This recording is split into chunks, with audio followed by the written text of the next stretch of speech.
ప్రేక్షకులకు నమస్కారం. ఫిబ్రవరి 17, 18 తేదీల్లో అంటే శనివారం, ఆదివారం senior stock market analyst either Ramakrishna గారు స్టాక్ మార్కెట్ ఇన్వెస్ట్మెంట్స్ పై ఎడ్యుకేటివ్ వెబినార్ కండక్ట్ చేయబోతున్నారు. ఆసక్తి ఉన్నవారు ఈ కింద స్క్రోల్ అవుతున్న నెంబర్ కాల్ చేసి వెంటనే మీ రిజిస్ట్రేషన్స్ను పూర్తి చేసుకోగలరు.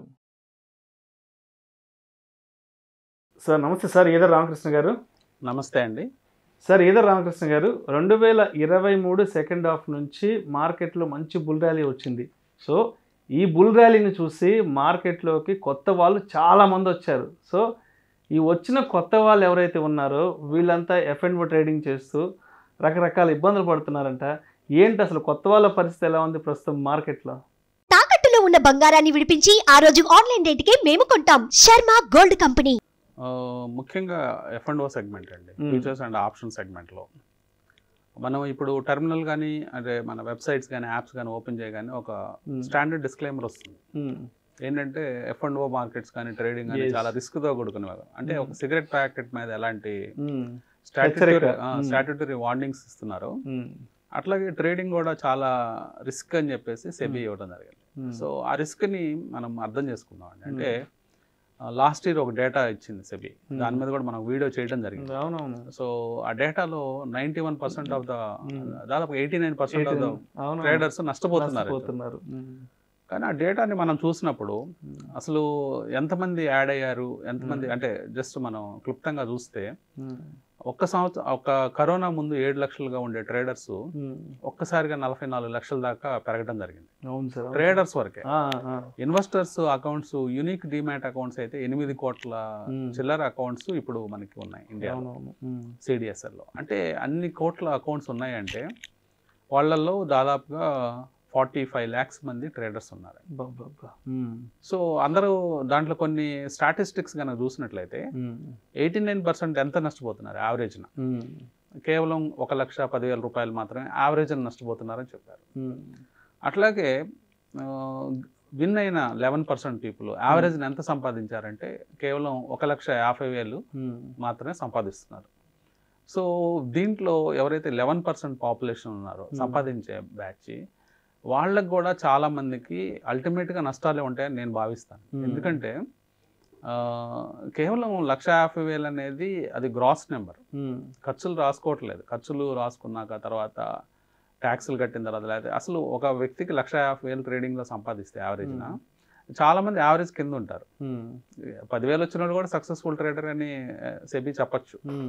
5,000 సంపాదించి సంవత్సరానికి 5,000 సంపాదించినట్టు కూడా సక్సెస్ఫుల్ ట్రేడర్ అని చెప్పచ్చు. అంటే వాళ్ళందరూ సీరియస్ ట్రేడర్స్ కాదు, వాళ్ళందరూ సక్సెస్ అయినట్టు మనం భావించలేం.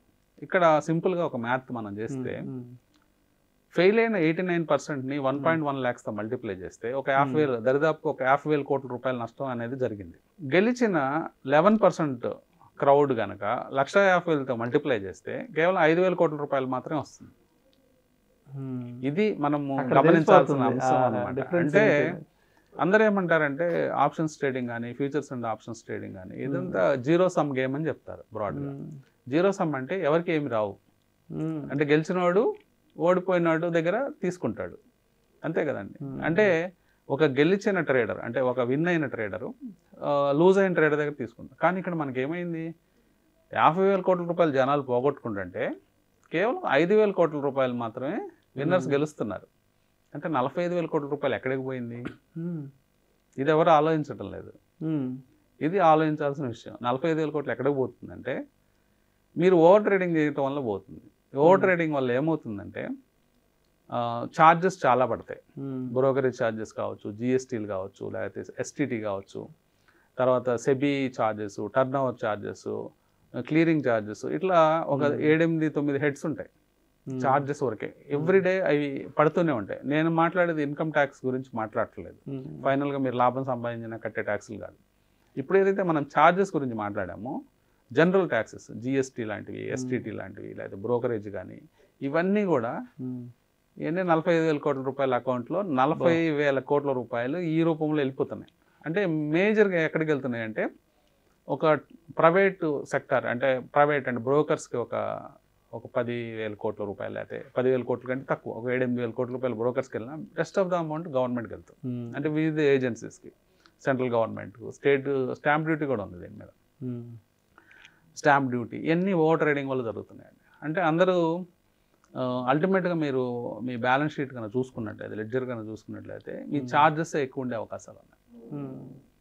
సో కానీ స్టాక్ మార్కెట్ అంటే ఒక ఫ్యాసినేషన్తో, లేకపోతే ఒక ప్యాషన్తో, లేకపోతే ఇది చాలా నెంబర్ గేమ్ అనుకొని ఈజీ మనీ అని అంటే ఎవరో చెప్తారనమాట. నేను ఆప్షన్స్ కొన్నాను, ఏదో 1,00,000 పెడితే 15 లక్షలు వచ్చాయి, లేకపోతే 10 లక్షలు వచ్చాయి అని చెప్పడంతో అందరూ వాళ్ళ ఆఫీస్లో ఉన్న వాళ్ళందరూ క్రేజ్గా ఫీల్ అయ్యి మనం కూడా చేయొచ్చు కదా, సింపుల్ మ్యాథే కదా, ఏ కాల్ ఆప్షన్స్ కొనుక్కోవటం, పుట్ ఆప్షన్స్ కొనుక్కోవటం, చాలా ఈజీగా డబ్బులు వస్తాయి అనే ఆశతో F&O మార్కెట్స్కి వస్తున్నారండి. కానీ ఇది చాలా సత్య దూరం అనమాట. డబ్బు సంపాదించడం అనేది చాలా కష్టంతో కూడుకున్న పని. ఎన్నో సంవత్సరాలు ఇక్కడ అహోరాత్రులు ఉన్న వాళ్ళకి మాత్రమే యావరేజ్ రేట్ ఆఫ్ రిటర్న్స్ వస్తూ ఉంటాయి, 2%, 3%, 4% పర్ మంత్. అంతేగాని ప్రతి ఒక్కళ్ళకి అంటే ఎవరికైనా షార్ట్ టర్మ్లో రావచ్చు, కొట్టిపారేయలేం. కానీ లాంగ్ రన్లో మళ్ళీ వాషౌట్ అయిపోయే అవకాశాలు ఎక్కువ ఉంటాయి. అంటే షార్ట్ టర్మ్ ఎక్స్పీరియన్స్ అనేది మార్కెట్లో పనికిరాదు. సో లాంగ్ టర్మ్ ఉన్న వాళ్ళకి డబ్బులు వచ్చే అవకాశాలు ఉన్నాయి. సో నెక్స్ట్ మనం చూస్తే ఇక్కడ ఆప్షన్స్ ఎందుకు తలనొప్పిగా ఉంటాయి అంటే ఎందుకు గజిబిజిగా ఉంటాయి అనేది చూస్తే ఫ్యూచర్స్ అండ్ ఆప్షన్స్లో ఫ్యూచర్స్ వరకు ఓకేనండి, అది సింగిల్ డైమెన్షనల్ ట్రేడింగ్. అది అంటే మా జనరల్గా షేర్స్ కొని అమ్మటం ఎలాగో అమ్మి కొనటం అనమాట, లేకపోతే కొని అమ్మటం ఏదైనా చేయొచ్చు, అది సింగిల్ డైమెన్షనల్ ట్రేడింగే. కానీ ఆప్షన్స్ ట్రేడింగ్ చేసినప్పుడు మనం గుర్తుపెట్టుకోవాల్సిందండి, అది 2 డైమెన్షనల్ ట్రేడింగ్. 2 డైమెన్షనల్ ట్రేడింగ్ అయినప్పుడు అది కన్ఫ్యూజన్స్ ఎక్కువ ఉంటాయండి దాంట్లో. అంటే మీకు ఒక వ్యూ తీసుకున్నప్పుడు అంటే మీరు బై చేద్దాం అనుకుంటే 2 రకాల పొజిషన్స్ తీసుకోవచ్చు. అంటే కాల్ అయినా కొనవచ్చు, పుట్ అయినా అమ్మచ్చు. ఇది 2 డైమెన్షనల్ ట్రేడింగ్ అయిపోతుంది. దాంట్లో వచ్చే రిస్క్ రివార్డ్స్ అవన్నీ కూడా పే ఆఫ్ డయాగ్రామ్స్ అవన్నీ చాలాసార్లు డిస్కస్ చేసాం మనం. సో మనం ఇప్పుడు బ్రాడ్గా మాట్లాడుతున్నాం కాబట్టి 2 డైమెన్షనల్ ట్రేడింగ్ అవటం ఒకటి డిఫికల్ట్ అవుతుంది ప్రతి ఒక్కరికి ట్రేడింగ్ చేయటం అనేది. సెకండ్ ఆప్షన్ గ్రీక్స్ అంటారండి, అంటే డెల్టా మారుతుంది. అంటే సింపుల్గా మనం ఎక్స్ప్లెయిన్ చేస్తే డెల్టా మారుతుంది అంటారు. డెల్టా మారడం అంటే మామూలు చేంజ్ ఆఫ్ ప్రైస్ అనమాట. ప్రైస్ మారినప్పుడు మెయిన్ ఎక్కువ మంది సెల్లర్స్ వస్తుంటారు. వాళ్ళు ఏంటంటే థీటా డికే కోసం వస్తారు. థీటా డికే అంటే టైం వాల్యూ కరిగిపోతుంది కదా ఆప్షన్ ప్రైసెస్లో అని ఆశతో వస్తుంటారు. కానీ ఆ టైం వాల్యూ కరగటాన్ని మనం క్యాప్చర్ చేయడం అనేది చాలా కష్టం అనమాట. అంటే అది చాలా ట్రిక్కీగా ఉంటుంది. అంటే కంటిన్యూస్ మానిటరింగ్, కంటిన్యూస్గా ట్రేడింగ్లో ఉంటే కానీ అది కుదరదు. ఏదో ఆఫీస్లో జాబ్ చేస్తా పార్ట్ టైం ట్రేడింగ్ చాలామంది వస్తున్నారు, వాళ్ళందరూ సఫర్ అయ్యేది ఇందువల్లే అనమాట. తర్వాత కొన్ని కాన్సెప్ట్స్ ఈవెన్ ఎక్స్పీరియన్స్ ట్రేడర్స్ కూడా అర్థం కావు. ఫర్ ఎగ్జాంపుల్ గామా చేసే వేరియేషన్స్ అంటే మీకు డెల్టాలో పెద్ద చేంజ్ ఉండదు, టైం గడవదు, సేమ్ డేనే ఆప్షన్ ప్రైసెస్ పెరిగిపోతూ ఉంటాయి. సో దాన్ని ఎలా హ్యాండిల్ చేయాలో ఎక్స్పీరియన్స్ ట్రేడర్స్ వల్ల కూడా కాదు.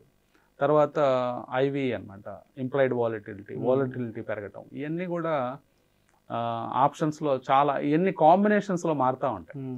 సో ఒక సీజన్స్ అంటే మనకి ఒక సీజన్ ఉందంటే సమ్మర్ ఉందంటే 3 నెలలు ఉంటాం, లేకపోతే వింటర్ ఉంటే 3 నెలలు ఉంటాం, అలా 3-4 నెలలు ఉంటే చూస్తాం. కానీ ఆప్షన్లో ఒక రోజులోనే 4-5 సీజన్స్ చూస్తాం. సో అందువల్ల చాలా కన్ఫ్యూజన్స్ ఈ ట్రేడర్స్ ఎదుర్కొనే అవకాశం ఉంటుంది. సో ప్రాపర్ నాలెడ్జ్ లేకుండా ఒక్కసారిగా పెద్ద అమౌంట్స్తో దిగితే ఇబ్బంది పడే అవకాశాలు ఈ కొత్తగా వచ్చే ట్రేడర్స్ అందరికీ ఉందండి. రైట్. సో మొత్తంగా అంటే మార్కెట్లో మంచి బుల్ ర్యాలీ ఉన్నప్పుడు ఏదో మార్కెట్లో అద్భుతాలు జరిగిపోతాయి, 1000 పెడితే 1,00,000 వస్తాయి అని ఇలాంటి భ్రమలతో ఉండి సో ట్రేడింగ్ చేసే వాళ్ళకి మొత్తంగా ఒక షాకింగ్ న్యూస్ అయితే చెప్పారు. అవునండి, అంటే ఇక్కడ ఇది ఒక ఎమోషనల్ జర్నీ అండి. అంటే ఎమోషనల్ రోలర్ కోస్టర్. అంటే ఈ రోలర్ కోస్టర్లో ఏమవుతుందంటే మనకు అర్థం కాదు. ఈ కొత్తగా వచ్చినప్పుడు ఏమవుతుందంటే మనము very loyal to our positions. అంటే మన పొజిషన్స్కి మనం చాలా లాయల్గా ఉంటాం. సో నేను తీసుకున్న పొజిషన్ సక్సెస్ అవ్వాలి అని, లేకపోతే అంటుపెట్టుకొని ఉండాలని, అలాగే అంటుపెట్టుకొని ఈ ట్రేడర్స్ లాసెస్ని ఎక్స్పాండ్ చేసుకుంటూ పోతారు. సో కొన్ని సందర్భాల్లో వాళ్ళ స్ట్రాటజీస్ అంటే రీసెంట్గా నేర్చుకున్న స్ట్రాటజీస్ కానీ కొన్ని స్ట్రాటజీస్ షార్ట్ టర్మ్లో బాగానే పనిచేస్తాయి. పనిచేసిన ఒక 4 నెలలు సంపాదించిన సొమ్ము లేకపోతే 6 నెలలు సంపాదించిన సొమ్ము కేవలం ఒక వారంలో పోగొట్టుకుంటారు. సో ఇవన్నీ వాళ్ళకి అర్థం కాదు. అంటే ఆ లాజిక్స్ ఎందుకు అంటే ఇక్కడ చాలా డిసిప్లిన్ కావాలండి, ఎమోషనల్ డిసిప్లిన్ కావాలి. సో ఈ ర్యాండమ్నెస్ని బాడీ యాక్సెప్ట్ చేయదన్నమాట. అంటే మార్కెట్ ర్యాండమ్గా త్రో చేస్తూ ఉంటుంది మనకి ట్రేడ్స్ని. మనం చేసే ట్రేడ్స్లో వచ్చే రిజల్ట్స్ని ర్యాండమ్గా త్రో చేస్తూ ఉంటుంది. ఆ ర్యాండమ్గా త్రో చేసే ప్రాసెస్లో ప్రతి ట్రేడ్ని ఒక ఆప్టిమమ్ లెవెల్లో కట్ చేయాలి. ఆ కట్ చేసే విధానము రావడానికి చాలా సంవత్సరాల ఎక్స్పీరియన్స్ పడుతుంది. ఇవన్నీ కూడా ఇన్వెస్టర్స్ని ఇబ్బంది పెడుతుంటాయి. సో దీనికి సొల్యూషన్ లేదా అంటే సొల్యూషన్ ఉంది. ఎలాగంటే ఇదంతా ఒక ఎక్స్పీరియన్స్ ద్వారా తేవాలని చెప్తున్నాము, ఇదంతా ఒక నాలెడ్జ్ పెంచుకోవడం ద్వారా తేవాలని చెప్తున్నాం. కానీ ఎలా తెచ్చుకోవాలంటే నాలెడ్జ్ మీరు వేరే సోర్సెస్ ద్వారా నేర్చుకోవచ్చు. బుక్స్ ఉన్నాయి, ఈరోజు యూట్యూబ్ వీడియోస్ ఉన్నాయి, అన్ని భాషల్లో ఉన్నాయి. సో వాటి ద్వారా మీరు నాలెడ్జ్ తెచ్చుకోవచ్చు. ఎక్స్పీరియన్స్ అనేది వేరే మార్గం లేదు, మీకు మీరే ట్రై చేయాలి.